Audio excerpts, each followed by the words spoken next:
I just wanted to come in and say thank you, everyone who is here, particularly our panelists, Teresa Lifuka-Drecala, Executive Director of Tuvalu Family Health Association, Krishneer Sam, Founder and Managing Director of the Death Consultancy Pacific, and of course our moderator, Elizabeth Kite, Founding CEO of Take the Lead Tonga. We welcome you to our second virtual panel dialogue organized by the Embassy Youth Council. The dialogue is titled Leaving No One Behind. For this year's International Youth Day, the EYC proposed the theme Youth Action for Inclusive and Resilient Post-COVID-19. And today's dialogue will look at ways youth can support diversity and inclusion as we rebuild the South after COVID-19. This session today is a very fitting topic for this particular theme, as we are excited to hear from our panelists. We hope that today's discussion will ignite awareness and lead to more youth advocacy on diversity and inclusion. We would like to thank our panelists for joining us virtually from Tuvalu, Tonga, and Fiji to share their views on youth diversity and inclusion in the development space. We are looking forward to hearing about the work you do and your drive to push the envelope on diversity and inclusion matters. So youth more than ever have more opportunities to get involved in programs and new spaces, and it is important for them to represent in every discussion space.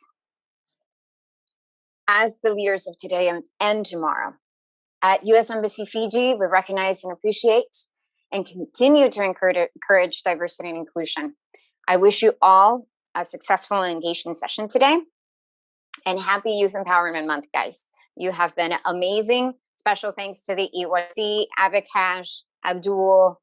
Everybody here has been so supportive of this initiative and has really touched base at the core of some of the major projects, some of the major themes that are really so much for this. And without further ado, I'll pass it over to the panelists so they can start your discussion. You have a good day. Thank you so much, Venus, for the welcome. This is a really exciting topic to be discussing with these fellow panelists today. So malo lele, everyone. I'm really excited, as I'm sure you all are as well, to be diving into today's topic of diversity and inclusion with our speakers, Krishneer and Teresa. As you all heard and can take from their introductions by Venus, they are leading very impressive and very necessary works in their communities and their countries that pushes and encourages for further inclusion and diversity that makes up our Pacific home. So Vinaka, and thank you, Krishna and Teresa, for being with us today to Talanoa. In Tonga, Tala means to speak, and Noa means to be mute and to listen. So I'll be asking that if the audience be Noa while our speakers are Tala. And just towards the end, we'll open it up and allow our audience to Tala as well. And we'll take in some of the questions from them too.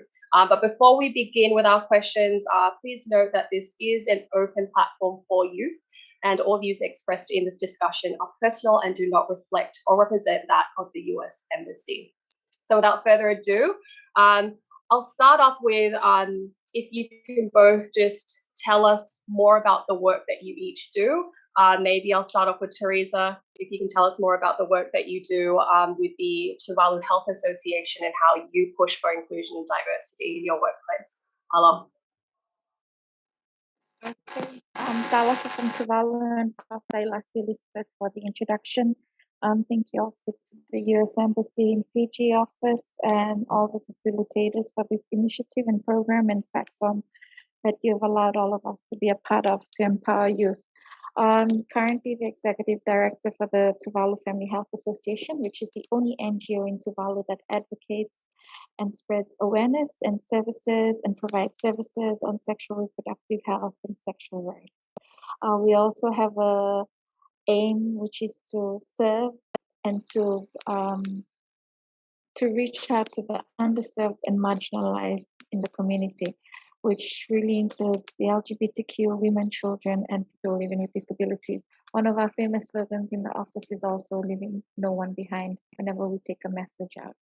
So this is one of our ways in which we try and provide a very accessible service, especially on SRHR information, to all to volunteers in the community.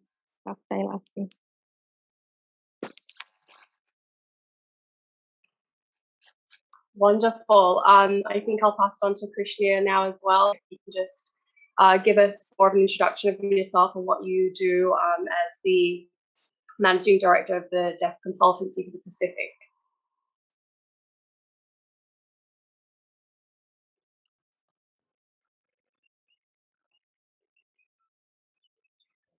Hello. Yes, let me start again. My name is Krishna Sam. I was born deaf, and my work is around advocacy for the disability right. I'm trying. My work is generally like focus on LGBTIQ, women with disability, and children with disability, and also youth with disability. And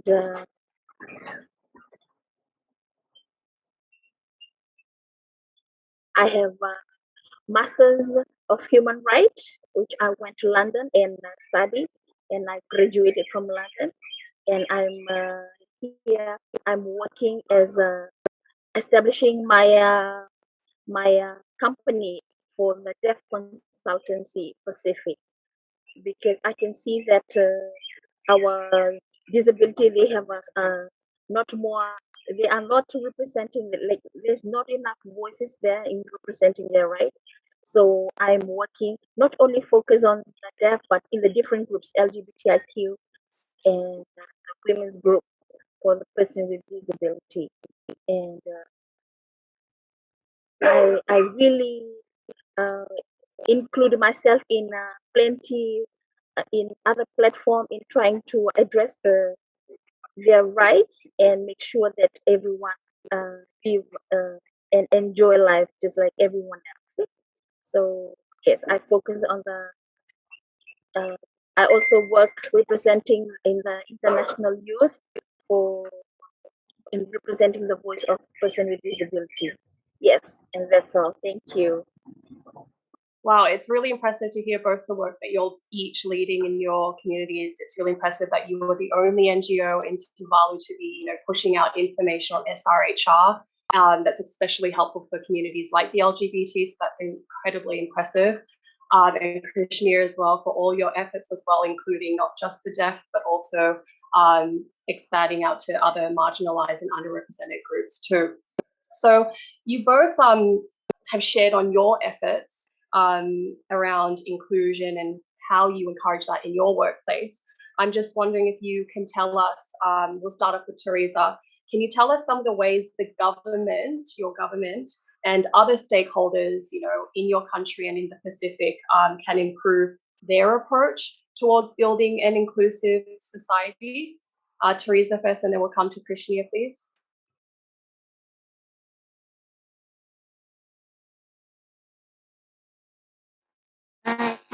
Elizabeth. Firstly, I'd like to thank the government of Tuvalu for the annual funding that they donate to some of the leading NGOs within the country, and from some of the meetings that I've attended regionally, not a lot of Pacific Island countries receive the same treatment from their government. So while we are still lobbying for more inclusive and more accessible spaces in terms of government platforms or government decision making, I would just like to take this time to thank the government of Tuvalu that at the least they would be one of the Pacific Island countries that actually gives funding at the beginning of the year, around 25,000 for each leading NGO. So it doesn't go out to all NGOs, but at least I know that this is a huge step. It's an initiative that they've taken on their part. It started off with a small amount and it has been increasing gradually. So it is the vision that they continue to do so, because without this funding, some of our administrative arms will not be able to continue the work that they're doing and help us with our service in the delivering of our services or the facilitation of these services. But to answer your question, other ways in which the government can improve with how they include us and the NGO sector and the underserved in the community, I think is giving us more accessible platforms and also with equity.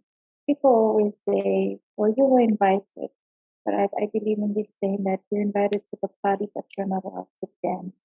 For most of the meetings that are carried out in Tuvalu, sometimes the NGO, CSO sectors are only told of these consultations or discussions, or only invited to these discussions at the very end, but not in the inception phase of most of these projects and decision making of changes that will be taking place in the country. So I think one of the important ways in which government can improve its communication and collaboration with the NGO sector, with the underserved in the community, is including us from the beginning of this decision making processes and giving us the equity, giving us the chance to raise our opinions, spread awareness on this information, and to share them with our NGOs and other parts of it and other members of our organization. That's so wonderful, Teresa. Thank you so much for sharing. We did see your comment, Krishneer. We will, in the next questions, have everyone speak a little bit louder. Can you hear me well and clear? Okay, great. So, Krishneer, we'll just pass on the same question to you. Obviously, again, I'll just repeat it. You shared your efforts of how you encourage inclusion in your workplace and just the communities that you come from. What are some of the ways that you think the government and stakeholders can improve their approach to building an inclusive society?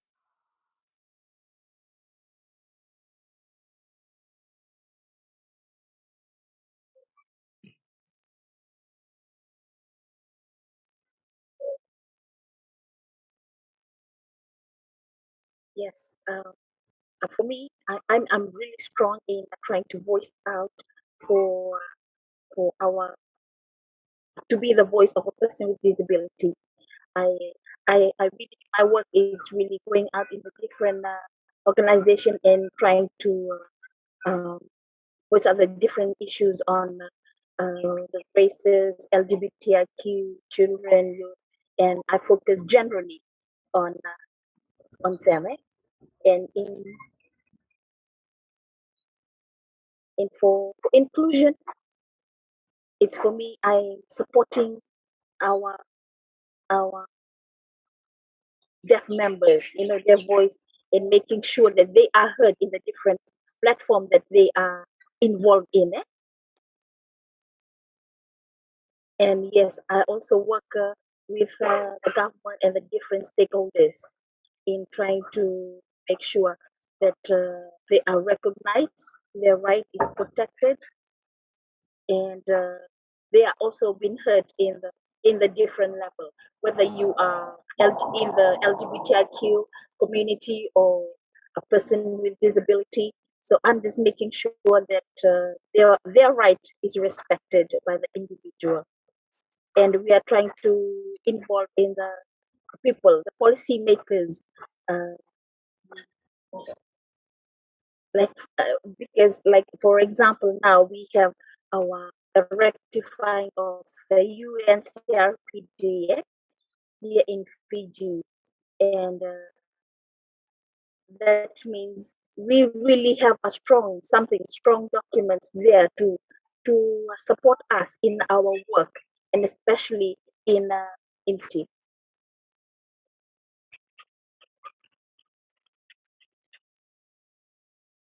So yes, we also have the Disability Act that is really important, that also part of the in policy. So that is also part of our work in trying to make sure that our voice are heard in the different levels.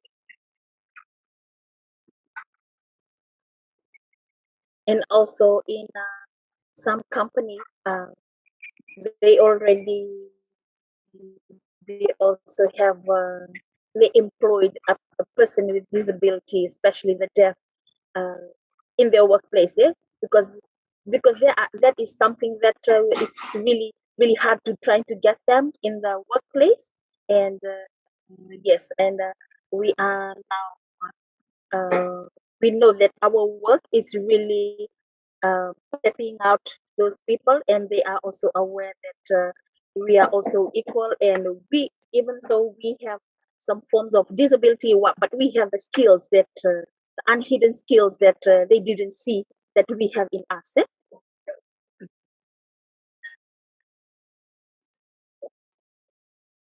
And then when we have our different stakeholders and the government representative, and then we are making sure that we follow the right channel in try to get the information across into the different level. And yes, it's very important that in whatever everything they do, and we really acknowledging them in try to make sure that they see us as an equal part of being part of the society, and they didn't look us at, they didn't see us as just being part of a community.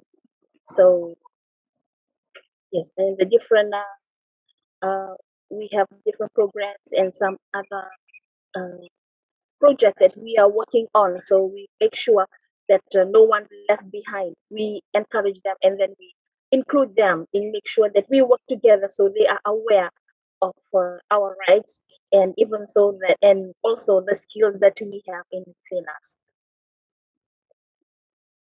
So just to make sure that no one is left behind. Thank you.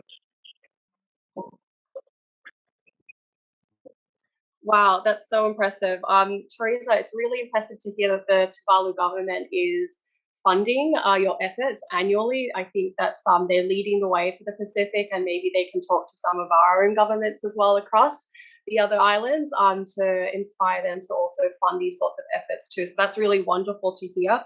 In Krishneer, it sounds like there's so much education that you're pushing out for the communities as well as our leaders, trying to strengthen, education and policy around the importance of inclusion and diversity. I think that's so wonderful and it's so needed. So it's really great to hear that you do have some collaborations, but yes, as always with most issues, we can have a better unity with our communities. And I think like the works that you're both doing in educating the communities that you come from, we'll start to see a stronger effort and solidarity in pushing for more inclusion in our country. So thank you guys. So that actually leads me to our next question. Actually, Krishna, you brought it up earlier about socioeconomic issues. Maybe we might just go into that then. So what are some of the issues that may come up for marginalized groups if there aren't any inclusive discussions on socioeconomic issues? Krishna, I'll start with you and then we can go to Teresa.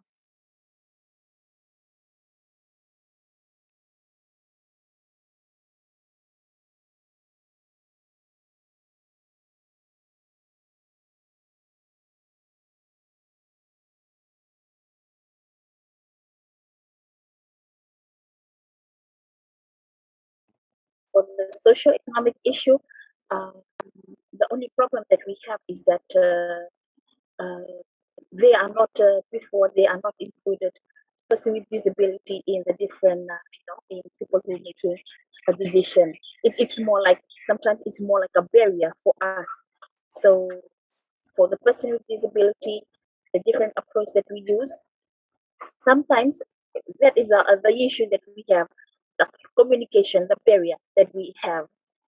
And sometimes for us, for deaf, communication is only a barrier for us. If there is no interpreter, no captions provided, that is always a barrier for us, because that is, it's only one thing that stopping us from involving into the different sectors. And the second barrier is attitude, the mindset. They didn't have an open mindset in they might be thinking, oh no, he's deaf and he can't do it. We just don't stigmatization of people in the society on how they view us, because they didn't accept us as for our disability. And they see us as for our disability, but they never see what we have in us, the skills. And the third one is institution barrier. Institution, for example,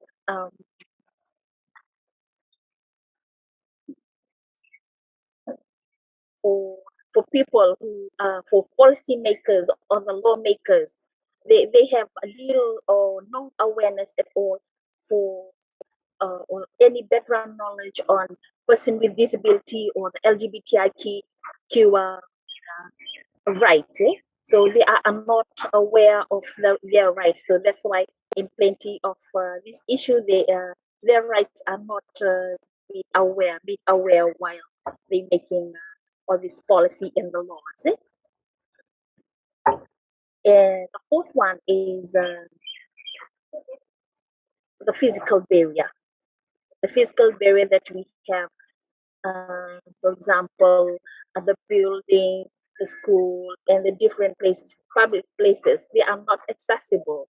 And for people with wheelchair, the wheelchair user, the blind, and the using of ramps and to access the building.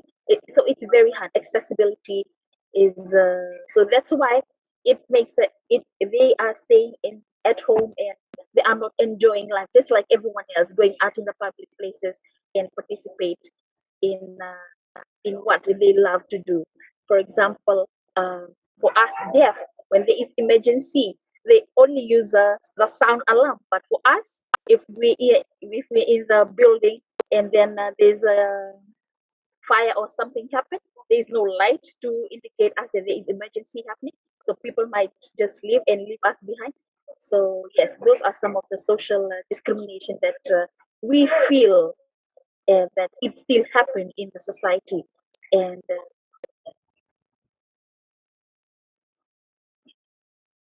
for us, we have for personal with disability, what we lack is the providing of reasonable accommodation for us, just to make sure that we also enjoy life like everyone else. So we can see there's still an issue and it's still a barrier that we still face when we go out in society. Thank you. Very right. Teresa, I'll just pass it on to you now.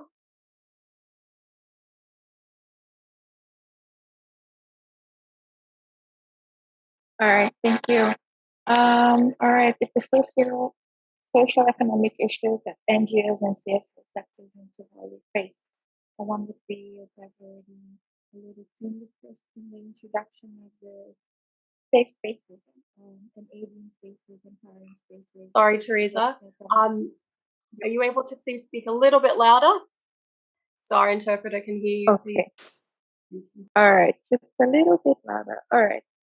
Okay, so some of the social economic issues that NGOs in Tuvalu face, firstly would be, as I've mentioned earlier, is the spaces that government has to provide. They're not empowering, they're not enabling enough.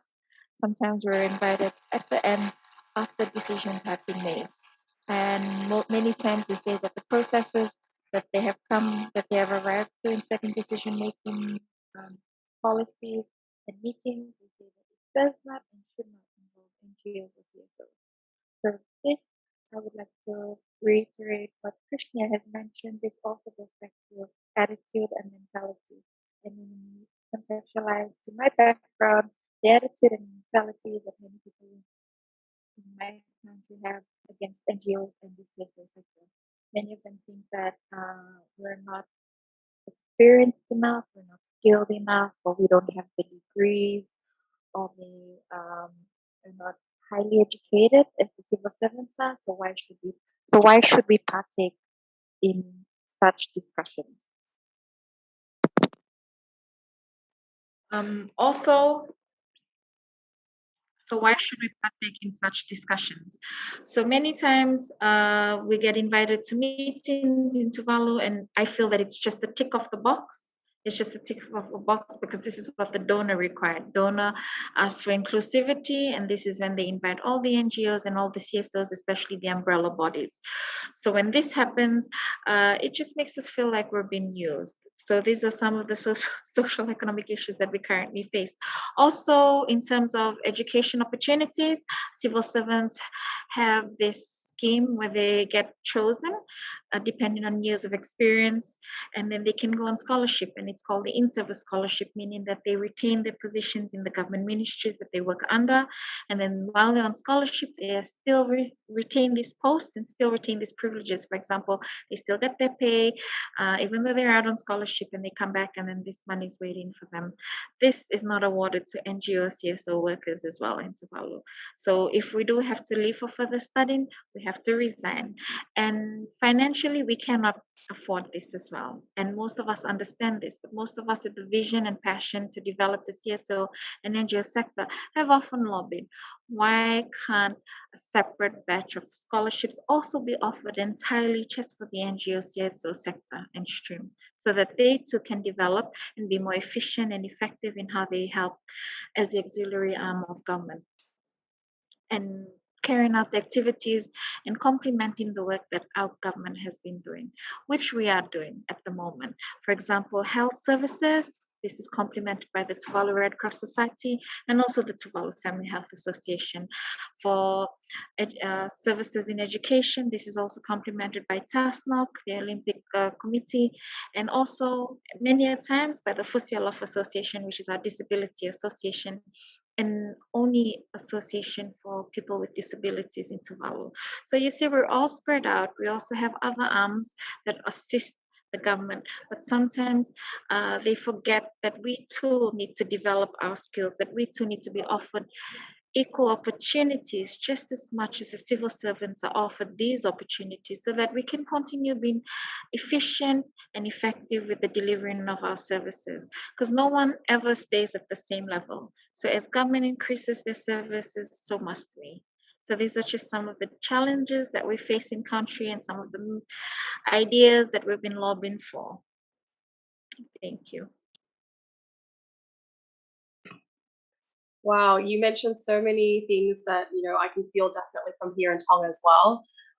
But the role of NGOs, like you said, is so essential in actually closing a lot of those gaps. So yeah, a lot more support is needed and necessary, especially if we want to stop limiting the opportunity to these people to living their life to their fullest potential. And I really like, Teresa, how you highlighted that you need to, government and community needs to equip those who are working to helping these people and this effort. I think that's actually a really good point that you made. And also, Krishneer, you mentioned how important it is to have the laws and policies reflective of everybody's needs and not just a select few. And I think, that's a big work in progress. And this highlights especially how important both your work is. So yes, keep going. So the next question I have is, how can, actually, let's maybe come back to this, is what value does diversity even bring to the communities, and why should we encourage inclusion and diversity in more spaces like workplaces and in decision making, like you both just spoke about? Teresa, we'll come back to you. Elizabeth, yes, that's a very important question, but that's also, I personally feel that question is always overrated.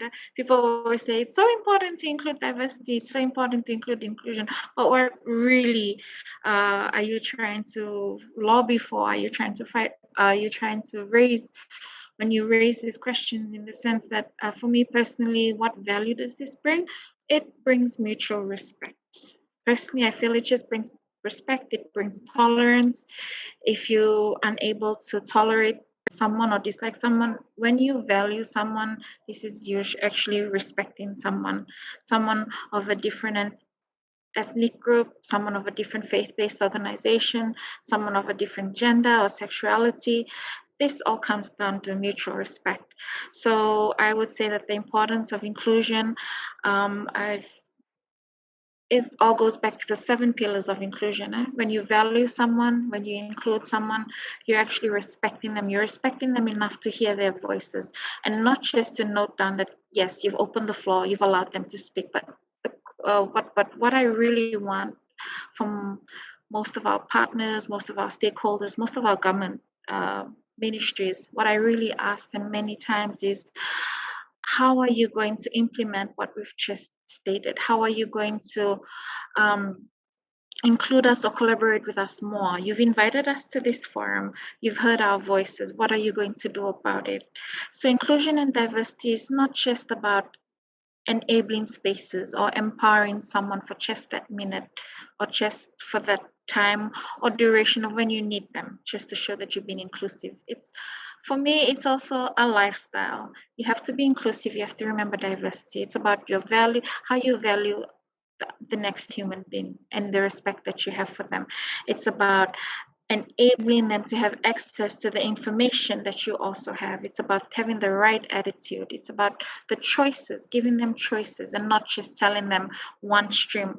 Okay, NGOs and CSOs, this is only, you're only allowed to take option 1 and not option 2. It's also about partnerships, building partnerships. Why do you want to partner up with NGOs and CSOs? Is it because they have more manpower, which is most of the time the only reason? Because we have a lot of volunteers under the Tuvalu Red Cross Society that help during times of disaster and emergencies. We have a lot of volunteers under the Tuvalu Family Health Association that help out with the rolling out of vaccinations by the Ministry of Health and other activities that are carried out in country. But what value do you take from these partnerships after seeing the type of work that NGOs and CSOs do in country? And also it also comes down to communication. Are you communicating with them well? Are you communicating with them in a manner that you know you would like to be communicated to as well? Or are you talking down to them? Many a times when you communicate with partners from government, they tend to forget that you're also a human being and they start talking down to you. So watch your communication and just try and talk to someone the way you would like to be approached as well. It's also about policy. Are you included in these decision makings of your workplace? Are you included in your family? I think inclusion and diversity starts in the family. Many says, how can diversity be in the family? Hey, you can all be from the same race, ethnic background, have the same religion, but your sexuality may be different, your choices may be different, and this is important that all these things, this mutual respect, is nurtured within the family, society, community, and later the nation. And hopefully that this in turn will just go on into the region and then strengthens our regionalism. Inclusion and diversity for me also means that you're giving opportunities to everyone else. You're not just limiting the opportunities. And I know at times that we're restricted. We only work within a restricted amount of funding, restricted activities, but at least if it's within your capacity or the capacity of the organization, at that time you're able to provide opportunities for all, for everyone. Opportunities contextualized to the theme, of course. Yeah. So that is the value for me from having inclusion and diversity. All begins with mutual respect. Absolutely love it. I love that. Thank you, Teresa. I'll pass on to Krishneer now. Marlo.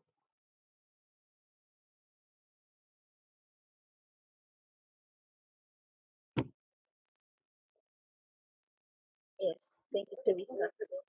I think we have the same list of interests that we are working on, and yeah, I really love to accept and understand, and that is what is very important: respect for all, and for the diversity that brings new ideas, experience for people to learn from each other, and yes, so we can exchange idea. You see you have to see things in others people's perspective, and also making sure that inclusion in the society, this all both of these that comes together. It doesn't matter you go in a place or school or the family or in whichever group, the disability group or LGBTIQ group, it means that will bring more love and acceptance. So if even though there is a barrier, but you have your own idea, but respecting each other's idea is very important. The intersectionality, that is also very important, and the idea of understanding each other. And I believe should start from home, from family, and making sure that everything is inclusive. So that's why we came to the mainstream school. We have inclusive education, or inclusive for the person with disability and the LGBTIQ group, Q group, and making sure that we socialize. And so if we continue to do this, so the community will view us and they will respect our right. Doesn't matter if our action it speak louder than our word. And that is something that we really have to work together. It doesn't matter in whichever community. The foundation is that we have to grow together and love and respect each other's idea. Thank you. Absolutely, so true. Teresa, it's so right. When you work in this sort of space and you're asked that sort of question, like, what is the value diversity brings? You're kind of just like, how stupid of a question is this? But I think we can often forget that some people don't know genuinely, and they're quite curious. Why is diversity so important? Why should we be inclusive of everyone?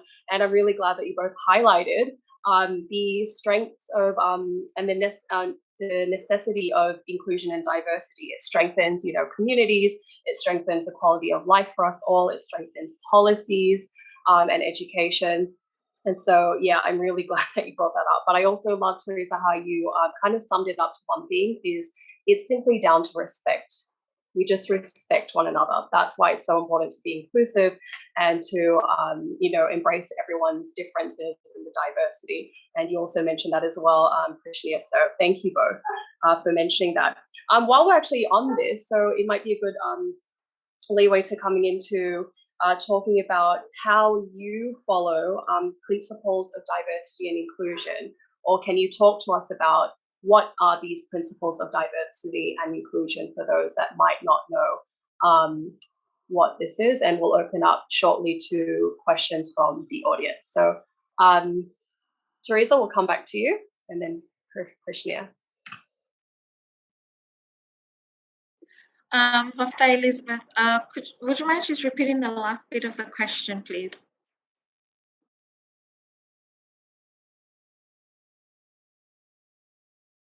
Sorry, I was unable to hear the last bit of the question. I will wait for Elizabeth to join back in.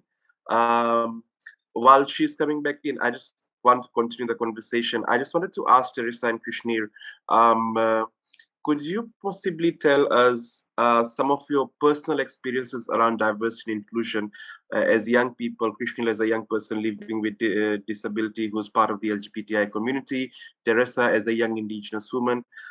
We have talked about how we have been part of spaces where sometimes we are tokenistic, tick in the box as participants to conferences, consultations, workshops. How have you navigated these spaces? And how have you tried to amplify the constituents you work with or you represent? How about I go with Teresa first, and then Krishneer, while we wait for Elizabeth to come back on the call. Okay. Fafta Elasi Abdul for the question. Yes, that is a really good question. As a matter of fact, in my previous role with the Tuvalu Association of NGOs, which is the umbrella body for all NGOs in Tuvalu, you get invited and you are part of a lot of you're part of the board of many projects in country. But I usually felt that we were always consulted, like I've mentioned earlier, after everything has been discussed. So one of the one of my tactics was always raising. If they had questions, I would always put up my hand for everything and just ask. But during the first few months in this role, I realized that I also had to do a lot of reading.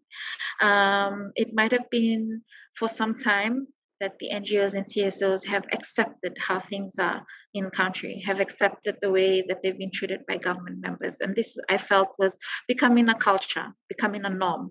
And I had just come from government, and I had come with this attitude like, oh my gosh, why are we acting this way as well? And I had to firstly go through the NGO CSO culture, learn the dynamics and understand. And as I would represent NGOs at these meetings, at these forums and discussions, I told myself that in order for us to reach the level that they are expecting of us, despite not assisting us in any way, if we are to be recognized, we have to put in the work as well. So it's not just waiting around, waiting for help to come on its way and expecting everything to fall into our paths.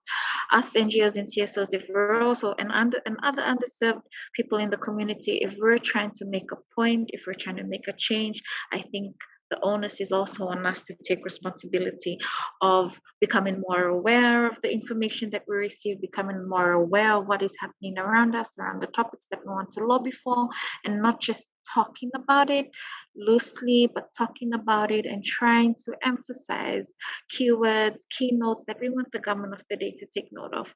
So just to really answer your question, I would read up before meetings, ask questions, ask for inclusion, ask for NGO inclusion, ask for civil society participation.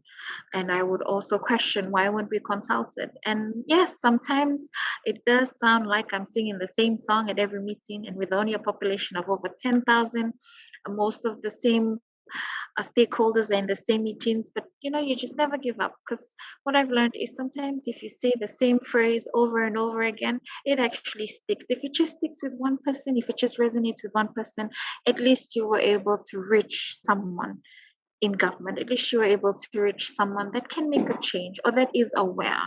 So you've done your part. Now you have to wait for everyone else to put their hands together and do their part. So that's one of the tactics that I would do. And also when there was a requirement or a need for an NGO inclusion, for example, answering surveys or questions or interviews, I would gladly agree.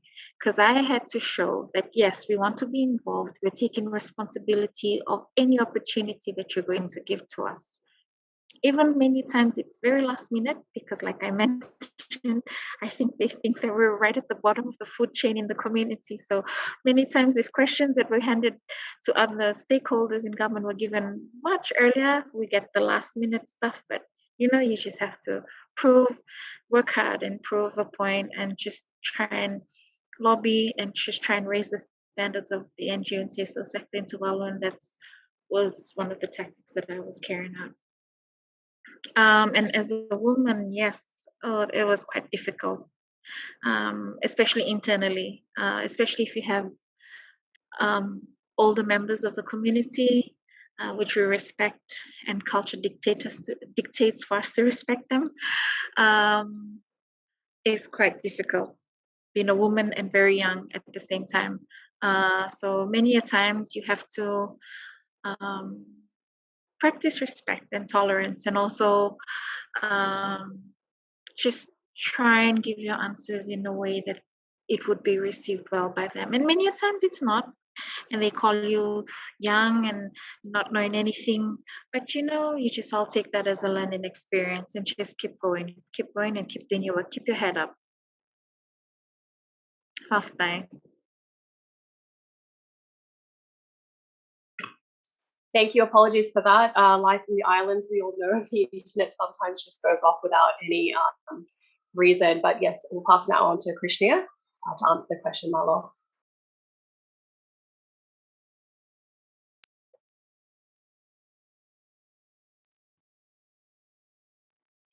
Yes, so the question, yes. Like for me, when I grew up, like I was sharing before, and then I born deaf, and yes, I started including myself in LGBTIQ group because of my intersectionality and it's my preference. and sometimes it's overlapped. It's overlapped, yes. And even so, I have other issues coming up, but what is important is what I prefer.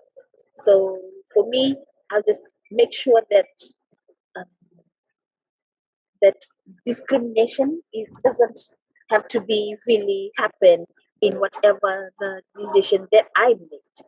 And I involved in plenty workshops in the community for the COPD, and then we have our LGBTIQ person with disability, and then sometimes I ask questions I want to include in the and I want to voice the intersectionality issues that we have, especially for the person for LGBTIQ, and then some of them just because of a restriction, we have our religions, we have our different beliefs, and also the mindset is it's not that they don't have an open mindset. Those are the difficulty things that I face for being a person with disability and also a member of a LGBTIQ group. So the problem is that it's just acceptance, for them to accept us for who we are and what we love, and also accessibility to is also an issue. The providing of accessible information, in providing interpreter to support our voice to be heard in a different level. So yes, like for me, the main thing is they have lack of love and acceptance, and also in the different view for LGBTIQ, we have different issues, and even though they come up in a strong voice, like yes, and for me, being a person with disability and also being LGBTIQ group, accessibility is one of the issues that I have. Yes, the only issue is that, like I was like talking about, is this acceptance to be part of to be equal part of the society, and the love and respect. Um, yes, and even somehow reasonable accommodation. Uh, it's not accessible, and yes, and they have lack of support. Our preference. What is really important is for us in talking in general, try to have a good understanding on it, and we also have to make sure that our stakeholders, the people around us, that they are aware of our right. So everything that we work together, anything in the community, we can make sure that everyone is equal, so no one is left behind. Yes, I think that's all. Thank you. Thank you, Teresa and Krishneer. I am just catching up. I did miss out on a little bit. Thank you, Abdul, for asking your question, which I also cannot see, so I can't fully elaborate a little bit more on that, but those were important points that you both raised around accessibility, increasing that for the your communities. But just to go back to the question that I asked before, and I don't think everyone heard, so I will repeat it. It was just around you follow the principles of diversity and inclusion. Can you just talk to us about what those principles are for some of us who might not know what these are and how we can practice these every day? Teresa.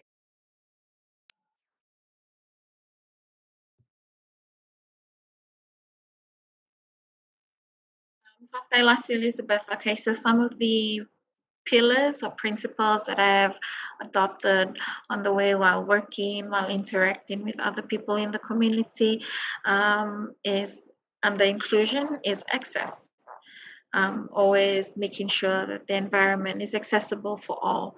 So for example, if I invite my colleagues and friends from the Fosialov Association, I'll have to make sure that there is a ramp available for them to have access to the meeting, there are disability toilets available. If I invite a deaf person, I have to make sure that there are interpreters available. And one of the main practices that we try and practice within TUFA is do not look at it like a burden, because at times when you're rushing through an activity or rushing through a program, many a times you will hear people, oh, just get the one that's easier to work with. And I really don't like that. I really don't like that statement, because if you've already planned to have so-and-so present, make sure that you have made the environment accessible and enabling and empowering and safe. More importantly, safe. That they feel safe and they don't feel like a fly on the wall at that meeting. Many meetings in country, and most of the excuses many times is, oh, we don't have the budget for it. But yet when you look at the catering, the spread was really good. And you're wondering where we could have cut down on catering to make it more accessible for this meeting, to make it more accessible for the participants, so certain little things like that. So it takes time, and which brings me to my second point, which is attitude. You have to have the right attitude. Some of us, if you weren't aware of this at a younger age, I apologize if I offended anyone by saying, really, what is the meaning of this question?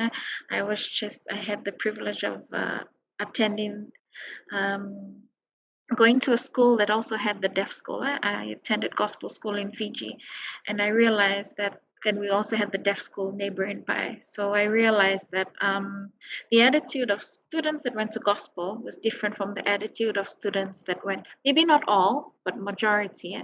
Since we had mainstream some of the students from the deaf school into our high schools, it was quite normal for us to be around them. So we never treated them any different. But I noticed that when they were put in with other students, they had that mentality, oh, this child is different.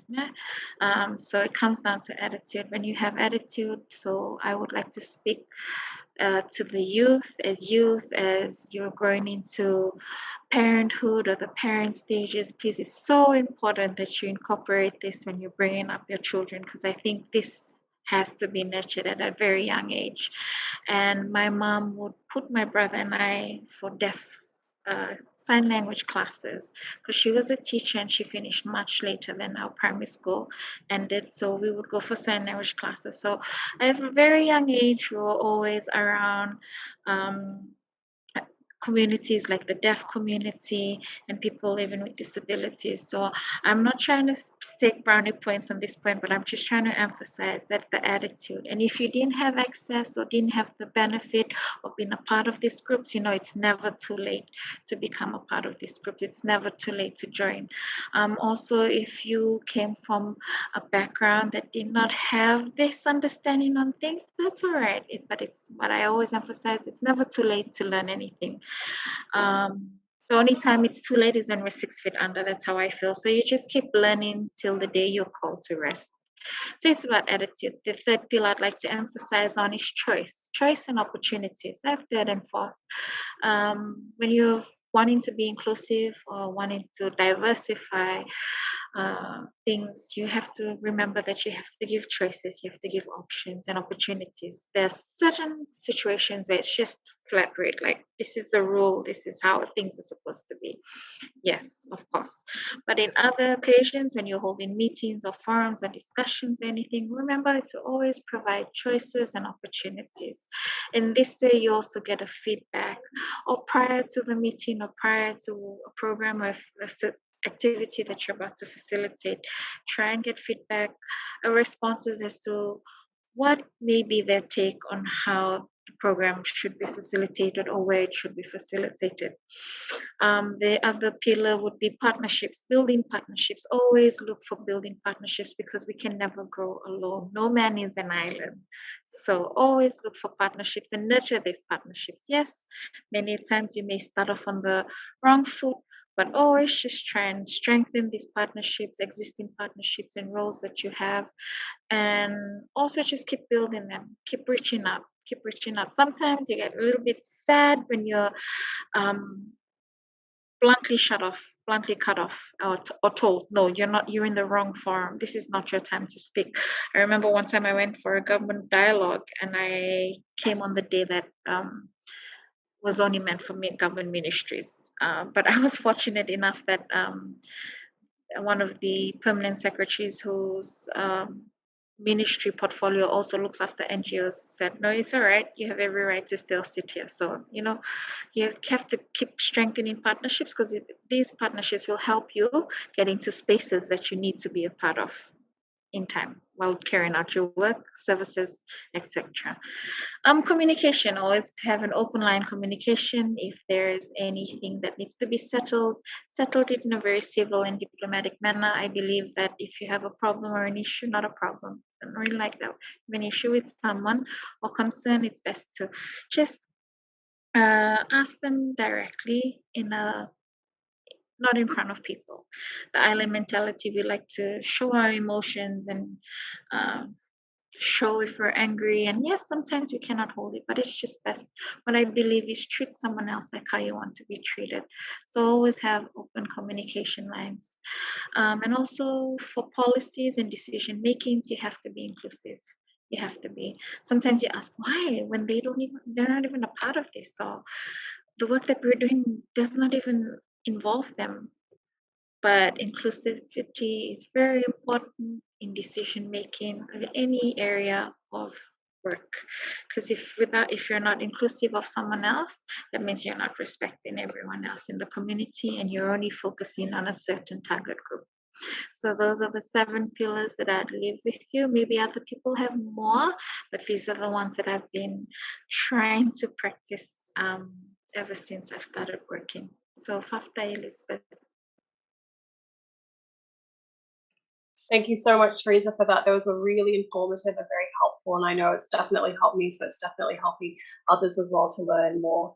Krishneer, can we hear from you?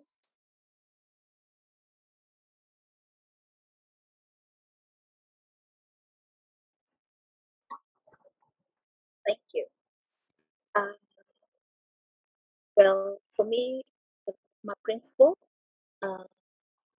most of all, is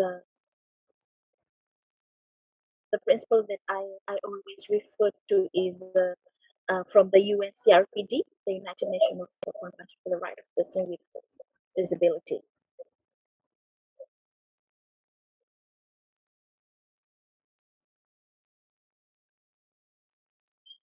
So the 8th principle that I usually focus on is the first one is respect.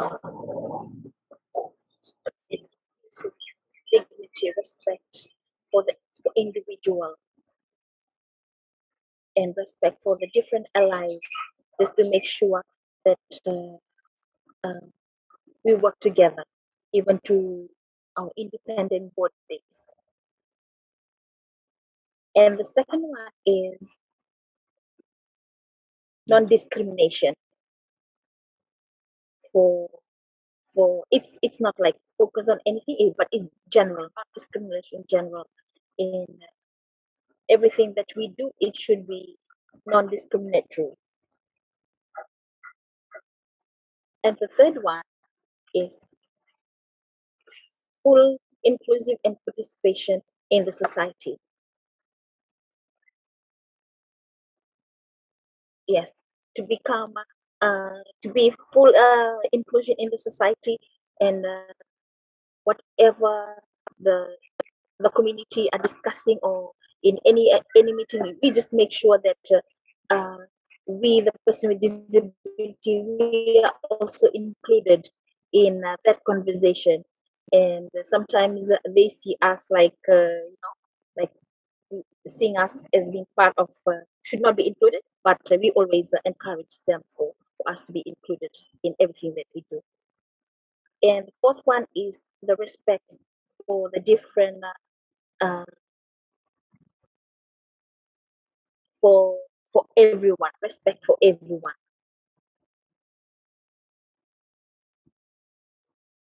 For example, we have the diverse group, we have the diverse disability, we have women, we have youth, we have LGBTIQ, and we have other multiple disability. So we have to make sure that we earn the same respect as our society. And the fifth one is equal opportunity. Like Teresa was sharing before, we need equal opportunity.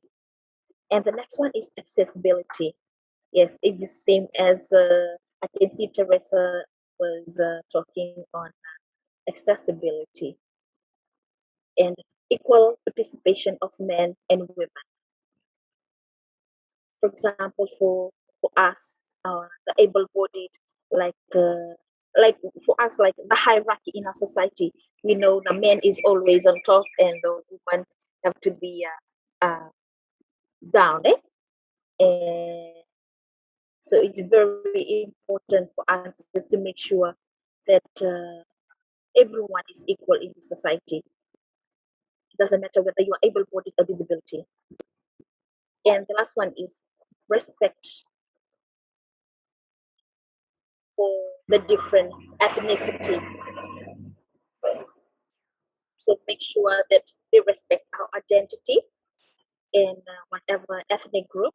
For example, me as a deaf consultancy Pacific, I have to make sure that the book that I write is inclusive. It's easy to access. So I provide the sign language interpreter and in all other ways that a person with disability can read and enjoy the book.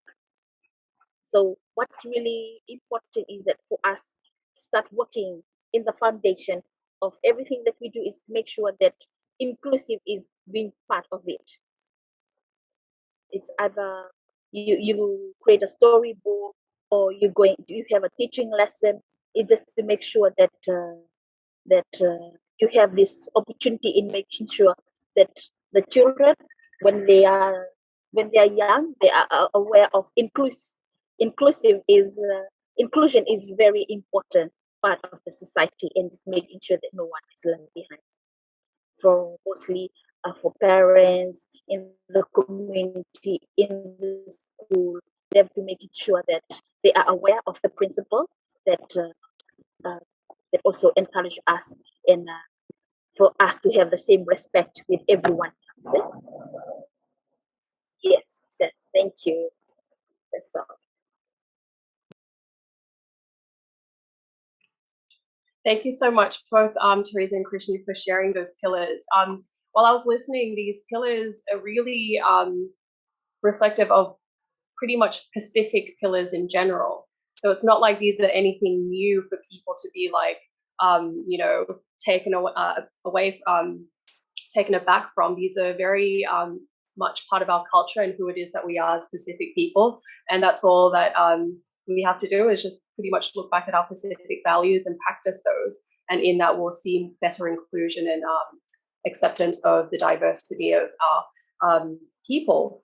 So thank you so much for that. I liked, Teresa, how you were saying it really is down to perspective, and I definitely agree with that.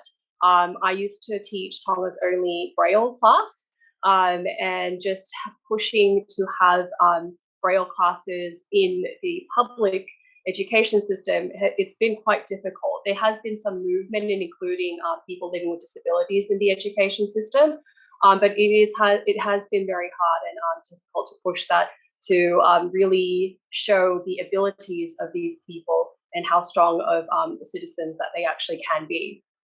So I like that you put that out. And also, yeah, Krishneer, you actually came back to what Teresa was saying before about respect. And I think that just sums it all up. It's just about being respectful towards each other and looking back at our Pacific values. I'm going to kind of switch gears and kind of go into more of, we are in a pandemic. And so I want to see how, what your thoughts were around just how inclusion has been in this time of COVID-19. I'm sure it's been quite difficult, but we'll come back to Krishneer with this. Have you seen any limitations around inclusion in general in workplaces and such since COVID-19 has hit?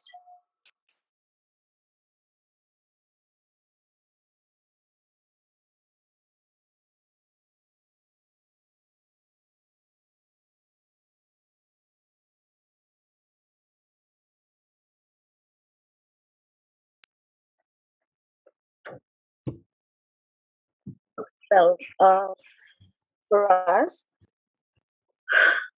during this pandemic, it's really a challenge, a big challenge, especially when communication, when it comes to communicating, um, where we get ourselves involved in a platform where there's a need of communication, and because people are being, you know, told to stay in their own bubble, it's really hard to have interpreters. Yes, face-to-face interpreters, eh? And so there's less of participation and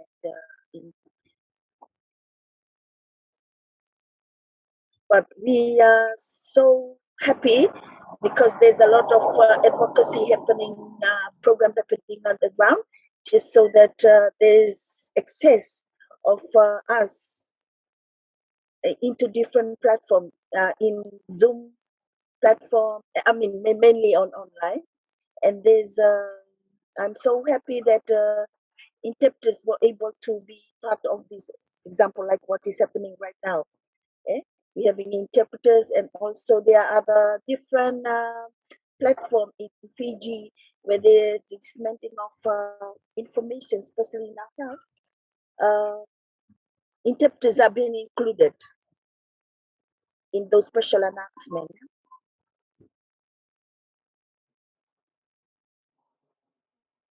So I feel that also sometimes for the specific consultation, it makes us involved, yeah, to teach our members online on how to use Zoom and, you know, etc. And they are so, you know, very they show a lot of interest in knowing this, to be able to access to this platform. And for us, for me, my job is to make sure that they are able to access Zoom, and they able to navigate themselves around it, especially using from home, despite the fact that we have problems with the internet and having a proper gadgets to be able to access Zoom. Yes.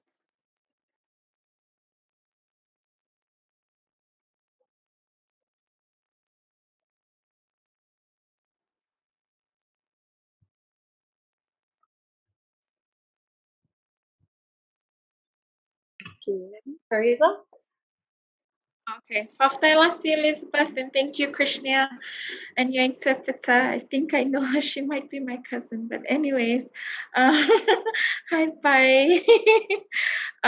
Small world. Going back to your question, during the COVID-19 period, well, we thank God that Tuvalu is still a COVID-19 free country. So work has resumed, but during the state of emergency, which was announced in March last year, there was a public panic. The government took measures in taking back those on Funafuti and those on the capital if they wanted to go back to their home islands for free of charge on the government vessels. After a while, now that we've adapted and know that this is now the new normal, some points that I would like to raise. Yes, I think through this COVID-19 period, I would say that we're starting to work more together in the sense that NGOs were actually invited to be a part of the government COVID-19 task force to address the COVID issues. Even though these were all government oriented and government run and government planned, government facilitated, government everything, but at least I was happy to note that some members of the NGOs, especially larger bodies like the Tuvalu Red Cross Society, Tuvalu Association of NGOs, and ourselves, Tuvalu Family Health, were still a part of this. COVID-19 task force. So, what is the COVID-19 task force? We look at ways in which we the decisions that we make concerning flights, whether they should come into the country, and if we do allow these flights, what materials are to be brought. So the challenges and difficulties that NGOs and CSOs might face in the time being is having access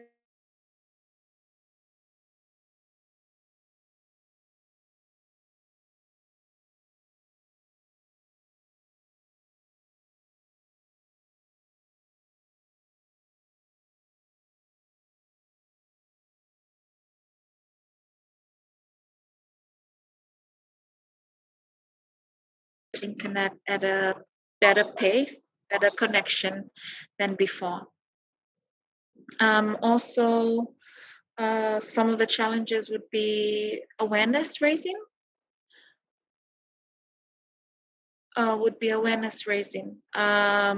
In terms of going out to the outer islands. When the COVID-19 global pandemic was announced and we were under the state of emergency, the only government vessels that were allowed to go out to the outer islands was if they were transporting resources and materials like shopping materials.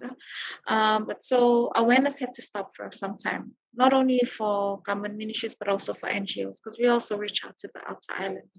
So this was on hold. Now that it's commenced at a much slower pace than before, but it's still something. So these are just some of the internal challenges that we are facing. The external challenges, as I mentioned before, is just receiving the materials at a more frequent, efficient, timely manner. Now everything has to go through government. What is coming on the barge, or if we order from private companies, and how much is this going to cost? So we are facing challenges and difficulties in terms of our materials, equipment coming in, the usual consultants that come in to facilitate our meetings and assist us, and also the timing of these things in the nation as a whole. Sometimes we run out of things in the supermarket many times, and we have to wait a week till the next cargo boat is in our lagoon. And because COVID task force is taking the necessary precautions, these are also withheld for some time, quarantined, and then released out into the shops. So you can have families without the basic items such as sugar, rice for days, and even can go up to a week. And when it's in store, there's panic buying. But also, I'm happy to note that COVID-19 has also allowed us to go back into our traditional methods of farming, of looking for food, of people growing their own vegetables, home gardening, which is quite difficult to do in the capital, taking into account that the land space is not so much as the outer islands, and only those that own land on Funafuti have the opportunity to have large gardens. But otherwise, those are the challenges that we're currently facing.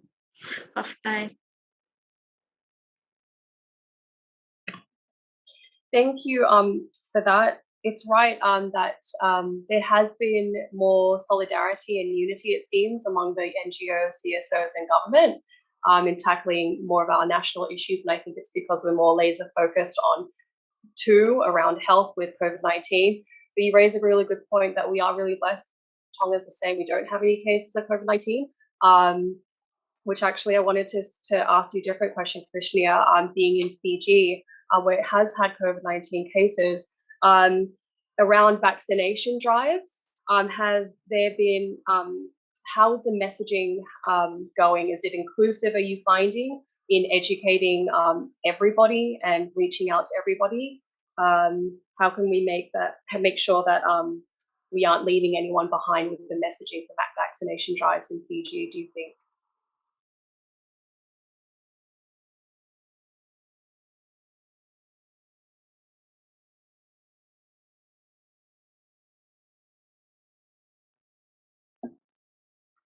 Thank you.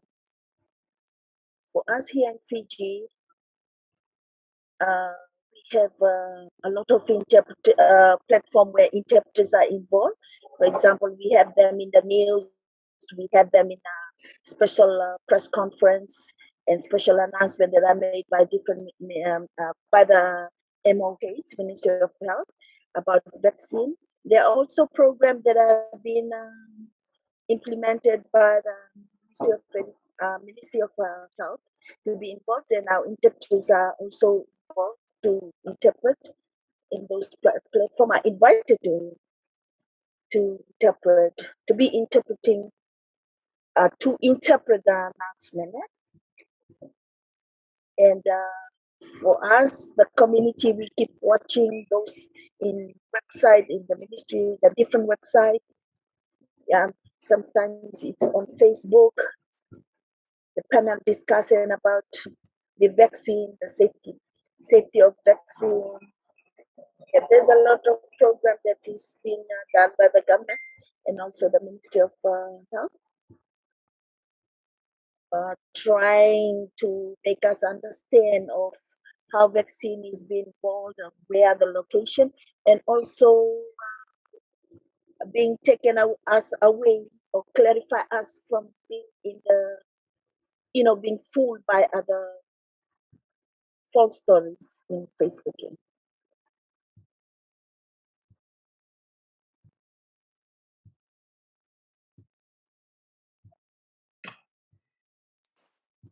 Perfect. Thank you.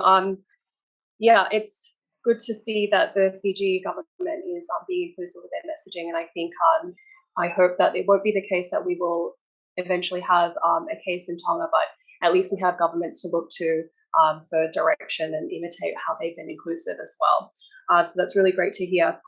My last question around this, and I think we'll open it up to the audience for any questions as well, is just just looking forward and moving forward and looking at the future, how can we have stronger inclusion as we move forward with the economic recovery after the pandemic? What are your thoughts there? We'll come back to Teresa and then Krishneer, and then we'll open to the audience.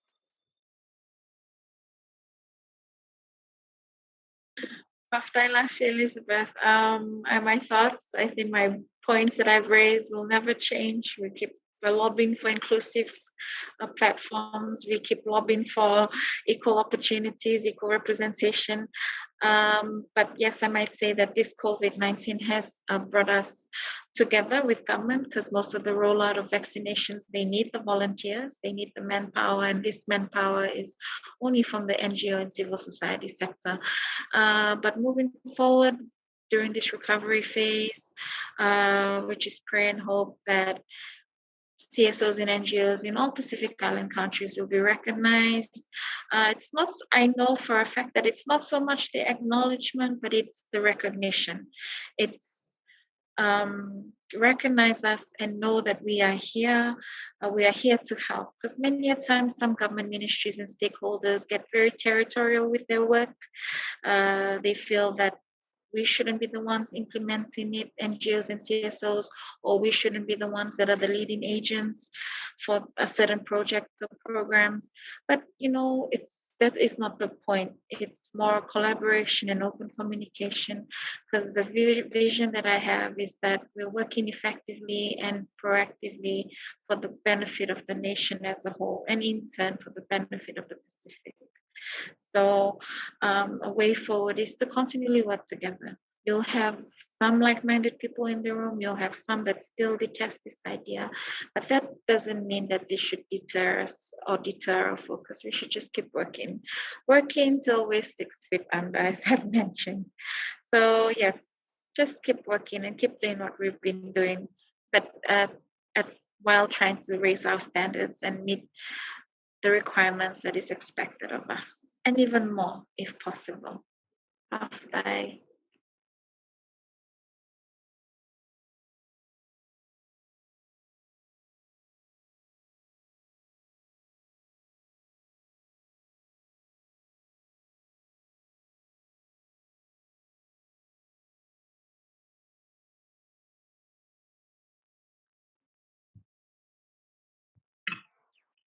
There was a bit of a disconnection there. Can everyone still hear me? Yes. Thank you, Teresa, for that. I'll pass it on now to Krishneer to answer that question, please.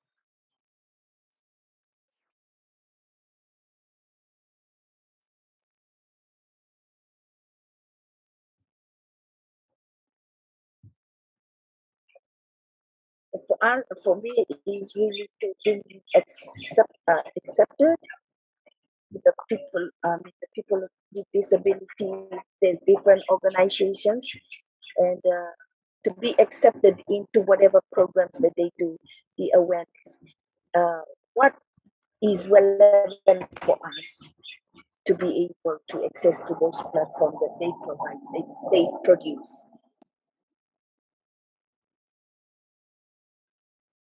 There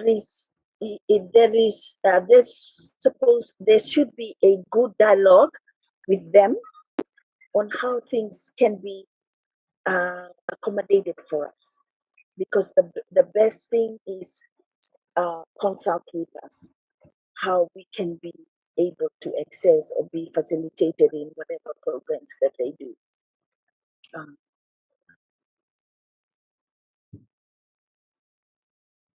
I know that there's CRPD, where the collaboration of all people with disability in the Pacific are all focusing. The 8 principles I've been talking about. And there are the goals for, and there are also goals for the CRPD that has been rectified. It's just the need of being able to recognize our rights as people with disability and how we can be included in those different programs. Nothing about us without us. And so to implement those rights really needs us, especially when there's a program for development and there's a need of a development in terms of the area of skills and sector. For example, in PNG, they have officially approved the language, sign language, but it has been registered. But to really implement it under that CRPD, not really sure if the government recognize that. But it's the government that has been rectified it. So for us, the deaf community, it's really good to be included in those platforms. Whenever they do something or they implement a program, we should be included. Yes, that's for us. Thank you. Yes, you're both absolutely right. The only way forward is to be inclusive of everyone. And I think COVID-19 has really shown how each of us have a critical role to play in our countries and our different communities. So it's really important to recognize that we each have a place, like you were both saying, in the recovery process for our economy and the recovery process for just addressing a lot of the issues that we're facing, including climate change too. So yes, I really like that you both highlighted that. We're actually going to open now to the audience for questions. We actually already have a question here ready for Krishneer. The question is, if Krishneer, would you know if inclusive education for deaf children are continuing during this crisis as students are having online classes?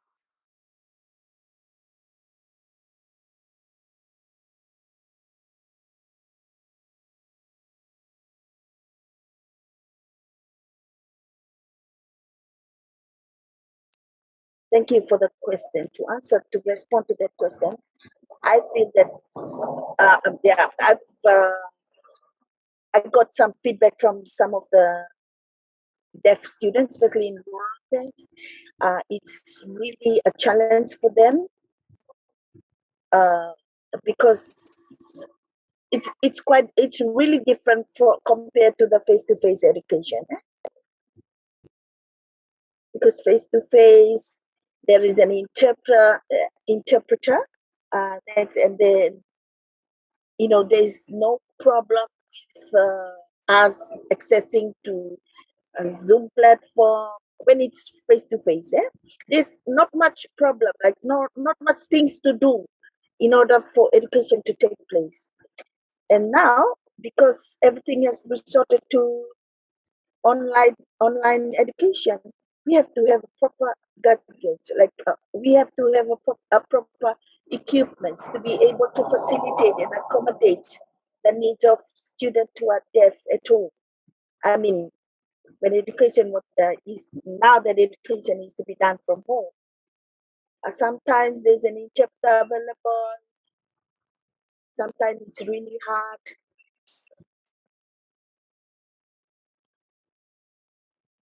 And so,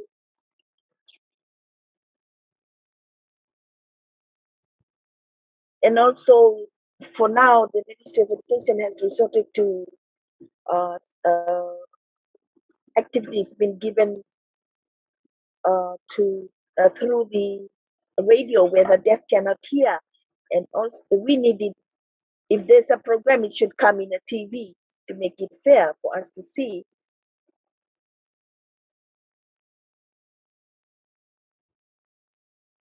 And also there is a need of, if I was to see the curriculum,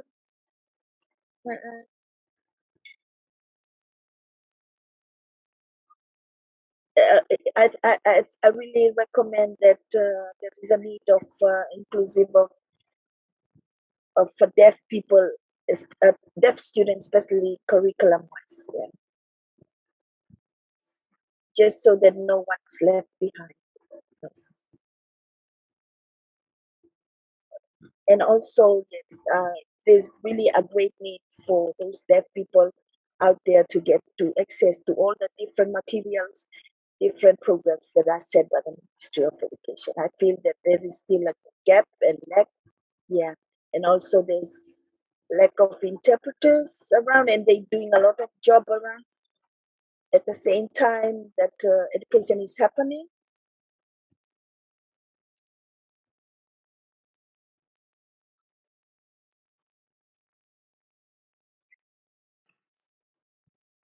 There is challenges with sign language classes. We have sign language classes, but it's there are sometimes, because of the network problem, we cannot access to interpreters. Yes. Thank you. Thank you, Krishneer, for that. Yes, it is an opportune time for our ministries of education to really reevaluate their curriculums to be more inclusive, and it is a perfect time because they're doing that right now by taking classes online and making possibly they can make things more inclusive that way as well. It's been really great in Tonga to see our telecommunications company partner with our government to really push out a more inclusive classes for all students. So that's really great to hear that that's continuing for the deaf students in Fiji. We also have one question from the audience, and this is for Teresa. The question is, can Teresa talk a little bit about her journey in starting her own NGO, focusing on a topic that could be seen as taboo in the region? And what challenges did she face and continues to face, and how did she overcome them? Thank you, Teresa. Faftailasi for the question. Just for clarity, I did not start my own NGO. I'm a part of many NGOs on their boards, but I began my NGO journey and passion for NGOs when I first was employed under the Tuvalu Association of Non-Government Organizations, known as TANGO, which is the umbrella body for NGOs in Tuvalu. This is somewhat almost 5 years ago. I worked at TANGO for almost 3 years, lobbying for issues and equitable spaces, opportunities, and representation under TANGO, looking for funding for smaller NGOs that are not in the capacity to do so. Now I'm with the Tuvalu Family Health Association, which is the NGO that advocates for sexual reproductive health and sexual rights in Tuvalu, advocates and also provides services. We have a small clinic and have 2 clinicians on standby that are readily available to help you with sexual reproductive health and family planning, counseling, etc., anything related to SRHR. One of the, yes, I know it's a taboo. First you're a woman and then you're young. Sometimes I feel in the Pacific arena that itself is a disability. I mean, forgive me for saying that, but to be frank, sometimes I feel that that itself is a disability. One, you're a woman, and second, you're young. There's not only a gender gap, but there's a generational gap as well. Yes, there are many difficulties that you encounter. Sometimes one challenge that I encountered was interacting with my board members in my previous role. Most of them are very elder members of the society and well respected, and sometimes we have very conflicting ideas of how the administration of the organization is supposed to be. Sometimes when you do raise your points, and even though you raise them in a very respectful way, if it's not taken well by them or not understood, which is mostly the practice in most specific countries, I may say, is when someone doesn't understand something, they don't accept it. So it's all about awareness and understanding. That's why communication and respect is so important. So one of the how I worked through this was just doing my work, just doing what you can do. Sometimes you'll find allies within the association. You'll find older members, and many a times they will have to be men, which is quite discouraging. So that's another reason why I always emphasize that only women can empower women. So we should stop bringing each other down and start just echoing and helping each other out where possible. Because most of the times in my journey, I've found 2 or 3 women that have assisted me through the NGO sector, assist me through work. But most of the times, ironically, it's men, it's older men in the field that have reached out and helped me personally. So you'll find allies. That's why building relationships and partnerships is very important as well. I would also like to reiterate what I mentioned with the board members and interacting with more elderly people in the society, especially when you're dealing with NGOs and CSOs, you're dealing with people at a very communal level. And to be frank, my Tuvaluan is not as fluent in a very formal setting. I am form of mixing it up, and our elders do not like this. So you have to, sometimes when you have to reach out to a certain group of people, you have to speak their language. So you have to take the responsibility of learning the communication style of people that you're interacting with, because that's very important. And it also comes down to your mindset. Like I've mentioned the pillars before, you have to have an open mind. When you come into this role or dealing with the NGO and CSO sector, you're dealing with a very communal people. So you really have to have the understanding, the patience, and the tolerance. And more importantly, just don't give up on what you've been tasked or mandated to do. Many times things don't go your way. I usually have a lot of, I'm usually mentally exhausted more than physically exhausted, because you're trying to communicate and it's not going your way. And then you have the gender gap, and then you have the generational gap. So what I've learned is you start building partnerships find like-minded people that will help lobby your ideas across. And if you're doing it more importantly, do it for the benefit of your organization, of your nation, of your community. If you're someone that wants to take a leading role and you find out later on that maybe you're better behind the scenes, then you have to fully accept this and embrace it. And because many a times I feel that, especially in our Pacific settings, in our communal settings, women have the ideas, but you need to find your allies in who can lobby these ideas into these platforms. Sadly, we lobby for women empowerment, but we have to contextualize this into our society, to our communities. Sometimes this cannot be done straight up. You have to earn the respect of the community. So us being youth, don't give up, but start building your partnerships now. Start building like-minded people that will echo the work that you're trying to do, echo the work that you're trying to bring about, the change, the positive change that you're trying to bring about, and don't give up. Bye. Oh, wonderful answer, Teresa. I resonated so much with a lot that you said of how you overcome a lot of the issues as someone who runs my own NGO. Having an open mind, like you said, is essential to actually overcoming a lot of these barriers and accepting challenges as opportunities as well to grow. I think is really important as well. So thank you so much for answering that. We have one final question for both of you, and then we will pass it back to the US Embassy Youth Council. And so this last question is, racism, homophobia, and sexism has been a reality within our society, and it still is. Sometimes these issues enter into the civic spaces that we work in. How can we seek to change behavior? how can we seek behavioral change in development spaces on diversity and inclusion? Is that clear, or do I need to repeat that? All good? Okay. I'll pass it on to Krishneer.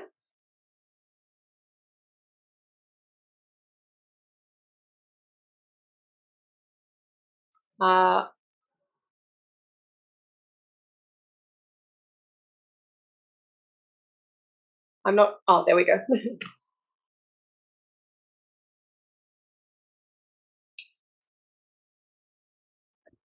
Can you repeat the question, please? Oh, sure. The question is, so racism, homophobia, and sexism still remain within our reality, in our society. And sometimes these issues enter into our civic spaces. How can we seek behavioral change in development spaces on diversity and inclusion while we have these issues around?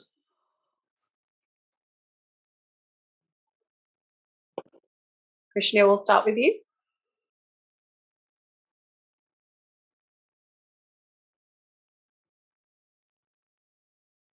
In Fiji, very strong with the religious racial.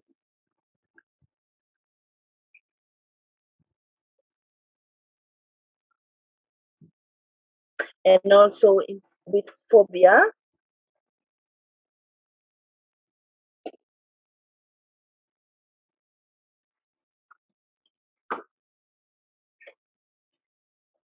Yeah, those are the, I mean, there's a lot of challenges we are facing in those areas by collaborating all the private sector and all the different groups are working collaboratively and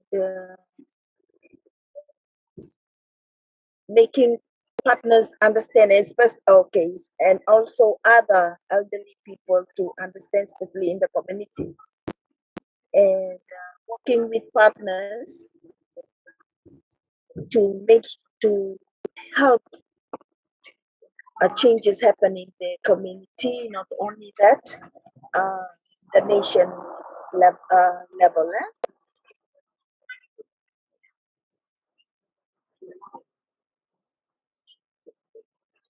So we include social media to make sure that advocacy is happening, awareness is happening, to focus on women and on the topics around women, children, and LGBTIQ. That makes we make sure that for us we make sure that there is a lot of advocacy happening. And we also have other platforms where we can make sure that we tap on effort to be inclusive.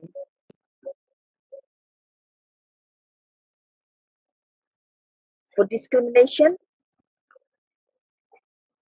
identity,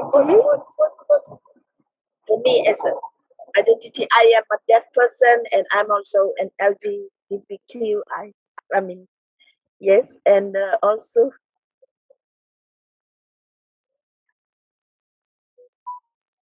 so if I see those three areas, I can see there's triple discrimination, and for me as a person, I find difficulties.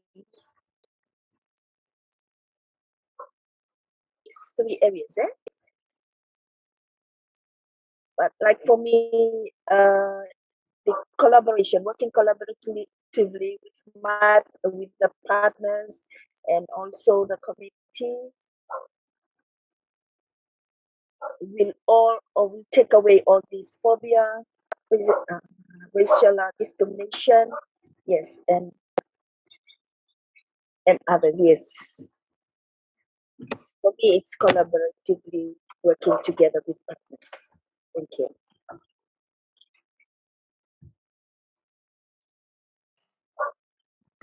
Thank you so much for that, Krishneer. I am just be mindful of the time, but that does conclude our Talanoa session for today. If any of the audience members does want to get in contact with Teresa or Krishneer, please just contact the US Embassy Youth Council. They'll be able to connect you there, because I know we can each learn so much more from them.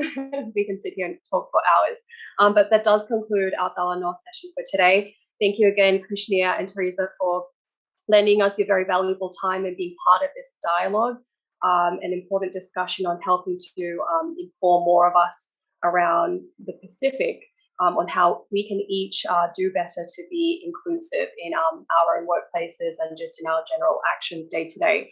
And thank you as well to the US Embassy and Youth Council for organizing this platform and safe space for this really important dialogue. I'll now pass it on to Abdul from the US Embassy Youth Council to conclude today's session. Malafi to everyone. Thank you, Elizabeth. So, Nisambula Vinaka, Tolofalava, Maloelele, and warm Pacific greetings to you all. My name is Abdul, and I'm part of the US Embassy Youth Council, and I lead the International Youth Day panel events for this month. So, we are commemorating August as International Youth Month, celebrating young people's work in societies. So thank you all for tuning in on the US Embassy's Facebook page and those of you who joined us on the Zoom platform. COVID-19 impacts people from many walks of life, with young people playing a crucial part in the outbreak's management and recovery. Though much about how the disease impacts young people is yet to be understood, governments are required to guarantee that their programs suit their needs. In these situations, it's critical that youth views are heard alongside those of other community members and patients as health and non-health actions in response to COVID-19 are implemented. A major component in building back better is making sure of not leaving anyone behind. COVID-19 has had an adverse effect on the vulnerable and marginalized community. Stakeholders, policymakers, and governments in the region must ensure that they have an inclusive approach to all diversities when designing post-COVID-19 future. Today's Talanoa was aimed to highlight the importance of diversity in regional development work and how we can incorporate the leave no one behind in the work we do. We have heard from Krishneer and Teresa on today's topic, and I hope it has been a learning curve to hear on this topic from young people who are working in community development and incorporating D&I work in the region, bringing in their knowledge and vast years of experience in the field. A special acknowledgement to our moderator, Ms. Elizabeth Kite, the founding CEO of Take the Lead, an NGO that focuses on leadership development and empowering underrepresented groups to lead and be catalysts of positive change that has been recognized at regional and international level. A special thank you also to Teresa Lifuka, the director for Tuvalu Family Health Association, and Krishna Sam, the founder director of Deaf Consultative Pacific. Please do stay tuned on our US Embassy social media pages on Facebook and Twitter as we host an intergenerational dialogue next week at the same time and place on food system, planetary health, and food security. We also have a Careers Week starting from Monday next week, where we will bring you sessions in CV writing, opportunities that exist for young people through the US Embassy in Suva to the 5 countries that it serves. And a few recruitment agencies will be joining us to look at how we can be better at job interviews and job applications. What are the common mistakes we make when applying for jobs? So a little bit to help us as part of getting back into jobs, or graduates who are waiting to get into jobs due to the lack of job opportunities. So this would be next week would be a good opportunity for you to join us. We'll be putting this up on our social media pages, so keep track of our social media. So thank you once again, and see you next week as the US Embassy Youth Council and the US Embassy continues to mark International Youth Day throughout the month of August. Vinaka.